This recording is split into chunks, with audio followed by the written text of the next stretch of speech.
j'ai pas assez de temps, donc je n'aurai pas trop le temps de préparer certaines choses. J'espère que vous allez comprendre. Bonjour et que Dieu vous bénisse partout où vous êtes. Je disais que on est tous des voyageurs sur terre, tôt ou tard on va mourir. Il y a eu des prophètes qui ont dit des vérités, ils sont morts pour ça. Et il y a eu des gens qui sont morts de manière naturelle, il y a d'autres aussi qui ont été enlevés. Je vais ouvrir une lucarne pour ceux qui ont été enlevés. C'est l'histoire d'un prophète que les gens disaient la Bible, vous allez voir que ce que je dis est vrai. Il y avait un prophète qui s'appelait Enoch. En son temps aussi, il y avait beaucoup de choses qui se passaient. Alors Dieu a dit qu'il est descendu pour juger.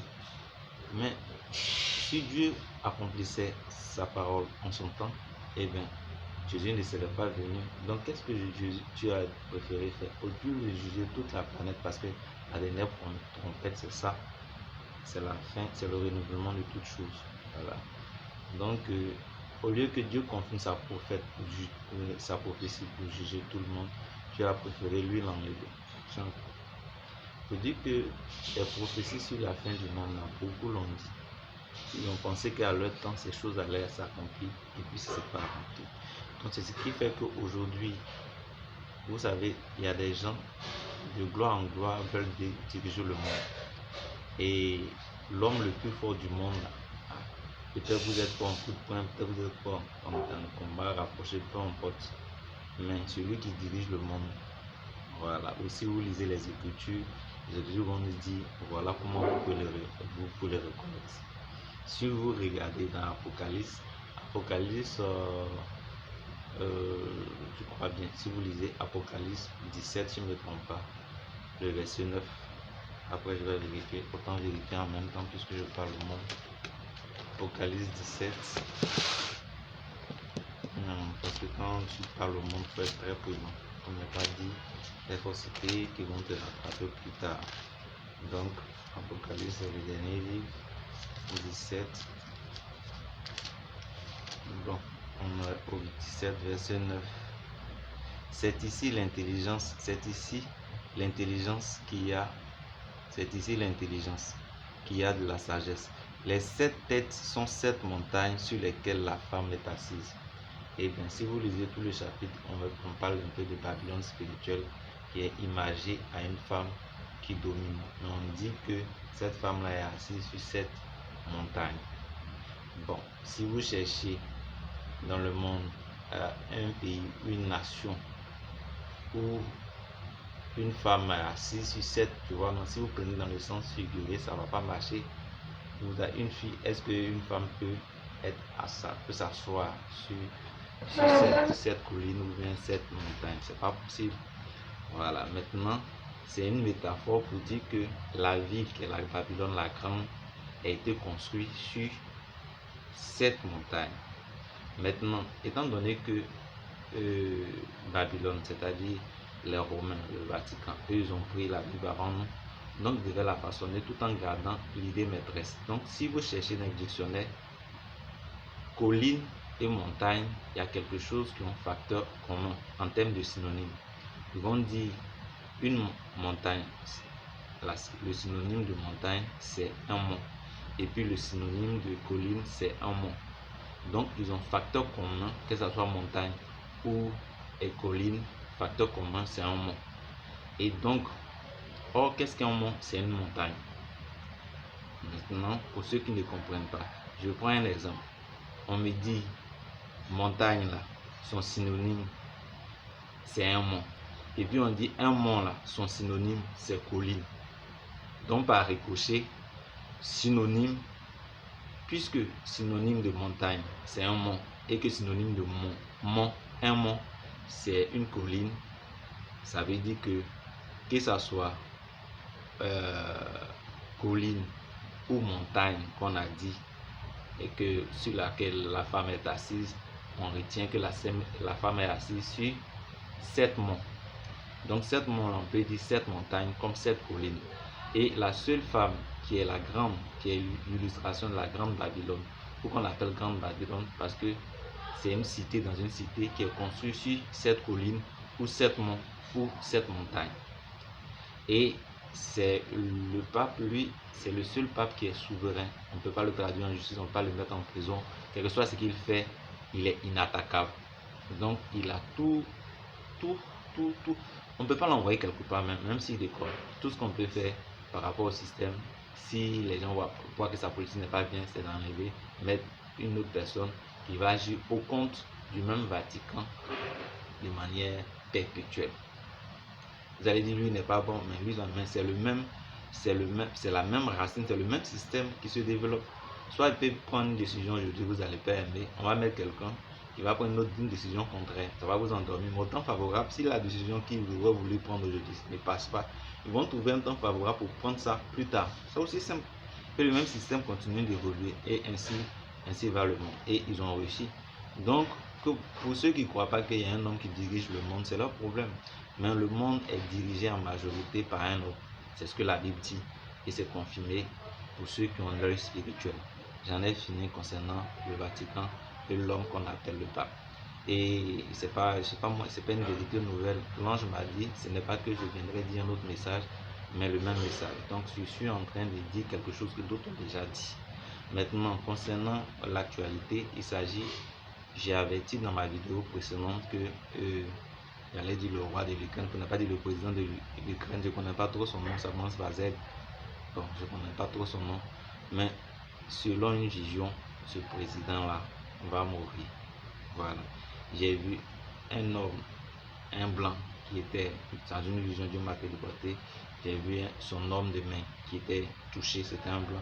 Et je l'ai vu lui pour montrer que c'est un président qui ne sera plus président. J'ai vu une tête décapitée. Ça veut dire que les jours du président de l'Ukraine sont comptés.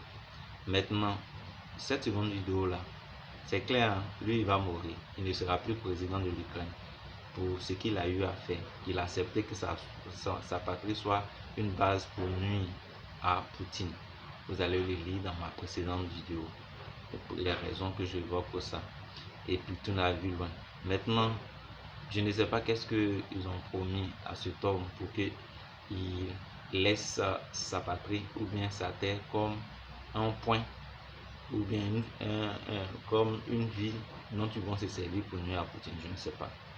Mais certainement les Occidentaux sont très intelligents. Ils vont te dire, bon, écoute, nous on va garder le contact, j'imagine, hein. Ils vont dire peut-être à ce président, non, on garde le contact avec Poutine pour lui dire que ne faudrait pas qu'ils utilisent les armes lourdes. Pendant ce temps, nous, on va te donner des mercenaires. Tu sais, que ce soit nous-mêmes, force l'OTAN, ou des hommes. Ce sont des hommes. Souvent même là, les mercenaires sont plus criminels, plus durs, plus forts en âme que les hommes, les citoyens normaux, vous voyez, ou que les nationalistes.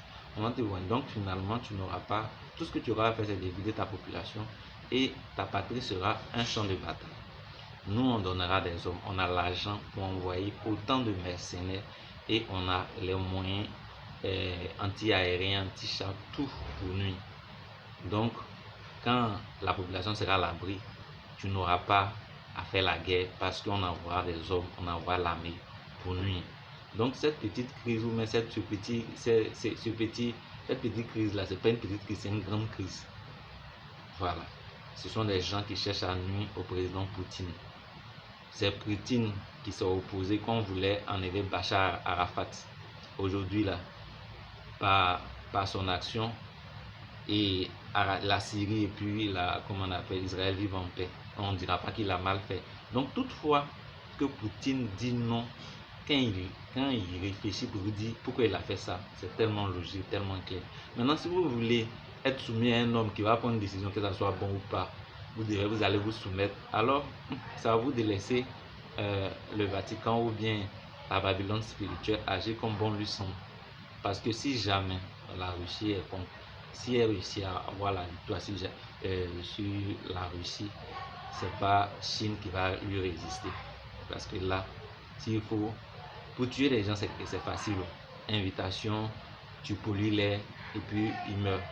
Ou bien, je sais pas, on peut même te prendre et faire un clone qui va diriger ta patrie, toi le président chinois. On peut même mettre des puces maintenant à certains présidents pour qu'ils soient sûrs de faire ce qu'ils leur disent. Parce que tout ce qu'ils vont faire là, ils auront des informations sur Donc quand on cherche à contrôler, chaque jour on met une invention sur place pour être plus efficace. La fin justifie les moyens. Donc je ne vais pas donner des idées aux Occidentaux. Ça veut dire que cette guerre-là n'est pas à prendre à la légère. Maintenant, toi, la France, l'Occident, vous, les Occidents, j'ai un message pour vous. Moi, j'ai vu surtout pour la France. J'ai vu des tirs, j'ai vu des tirs en France. J'ai vu des explosions en France. Si ce qui arrive à l'Ukraine, ne pensez pas que vous êtes à l'abri. Il suffit de prendre des mercenaires pour aller bousiller la patrie des autres. Tôt ou tard, ce qu'on sème, l'on récolte. Donc ne soyez pas surpris qu'un jour, il y ait des tirs en Europe. Parce que la France, que vous le croyez ou pas, elle sert de bouche pour toute l'Union européenne, que ce soit le Vatican, tout le temps. Tu ne vas pas voir le président, le pape dit je fais ceci, fais ceci, fais cela. Tu ne vas pas voir l'Italie dire fais ceci. Ils ont préféré avoir un seul chef qui est la France. C'est pourquoi on dit la France est la tête de l'Union européenne. Donc partout où vous voyez la France agir dans les pays de la sous-région, si vous la trouvez qualifiée en diable, c'est toute l'Union européenne qui est en diable. Quand Gbagbo disait que la France mène une guerre, que c'est une guerre économique, que c'est une bataille contre France, on sait, ils l'ont pris, ils l'ont qualifié de dictateur, ils sont partis le juger, on dit il est innocent. Ce n'est pas allé quelque part. Il y a pas, ils sont comme des surhommes. Voilà, ils sont forts. Qui pourra résister? Qui pourra combattre contre eux? C'est pourquoi ils se sentent peut-être invincibles. Mais un jour, et je pense que dans cette génération, quelque chose va se passer qui fera que ça sera mémorable. Parce que Dieu m'a révélé le jugement, la grande date. Il dit qu'il s'apprête à le faire.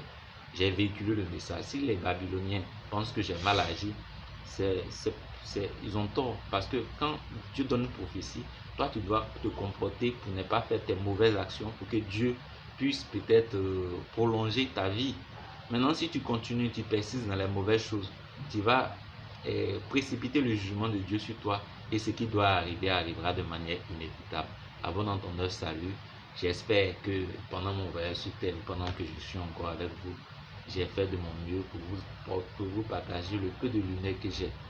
Maintenant, si vous pensez que ma lumière est fausse, vous qui êtes homme religieux, vous qui êtes guide, vous qui êtes chrétien, si vous avez ne serait-ce que le Saint-Esprit, on dit le Saint-Esprit vous enseignera toutes choses, il vous parlera des choses à venir, c'est que vous avez l'esprit prophétique. Et le moment est idéal pour qu'on voit votre lumière. Donc j'attends votre lumière. J'attends, et j'observe. D'ici 25 ou 30 ans, on fera un bilan. Parce que Dieu est sur le point de confirmer beaucoup d'écritures bibliques dans notre génération. Ceci est un ainsi Dieu le Seigneur. À bon entendeur, salut. Que Dieu vous bénisse. Amen.